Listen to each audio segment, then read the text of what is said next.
Have you ever wondered how a gas cylinder is made? In this video, we will show you how a gas cylinder is made from start to finish. So without further ado, let's get started.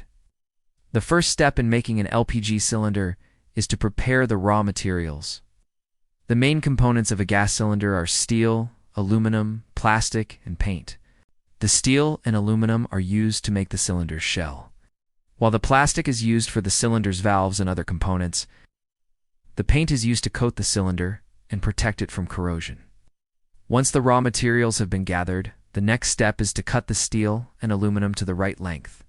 This is done using specialized cutting machines that can cut the metals to the exact dimensions required for the cylinder. The steel and aluminum are then joined together using a welding machine. This creates a strong bond between the two metals and ensures that the cylinder will be able to withstand the high pressure of the gas. After the welding process is complete, the next step is to add the cylinder's valves.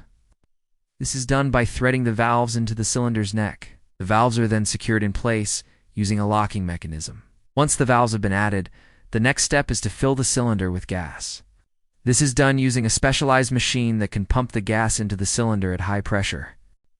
The machine also allows for the addition of any necessary odorants or other additives to the gas.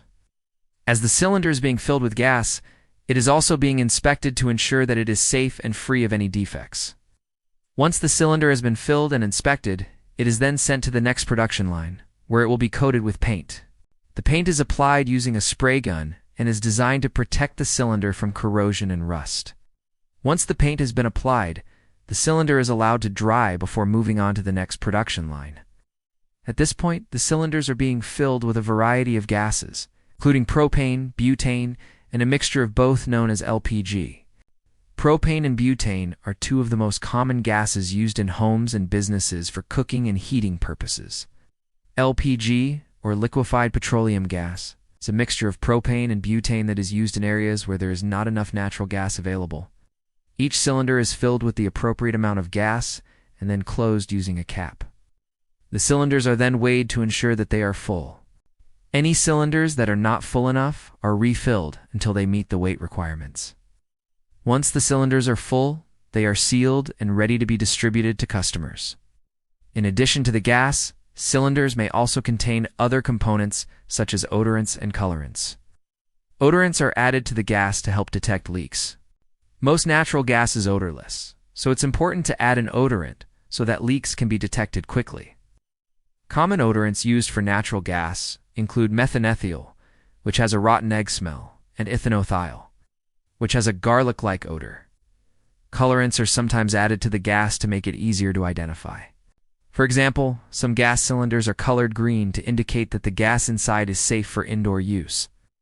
The entire process of making a gas cylinder is highly automated.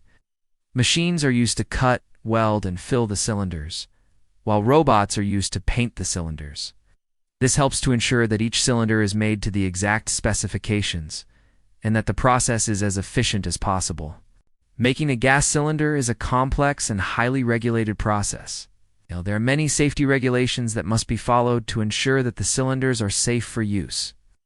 The materials used to make the cylinders must be of the highest quality, and the manufacturing process must be carefully controlled. Despite the complexity and regulation involved in making gas cylinders, the process is relatively quick. From start to finish, it takes only a few minutes to make a single cylinder. We hope you enjoyed this video and learned something new. If you have any questions about the process of making a gas cylinder, please leave them in the comments below. We'd be happy to answer any questions you have. Thanks for watching.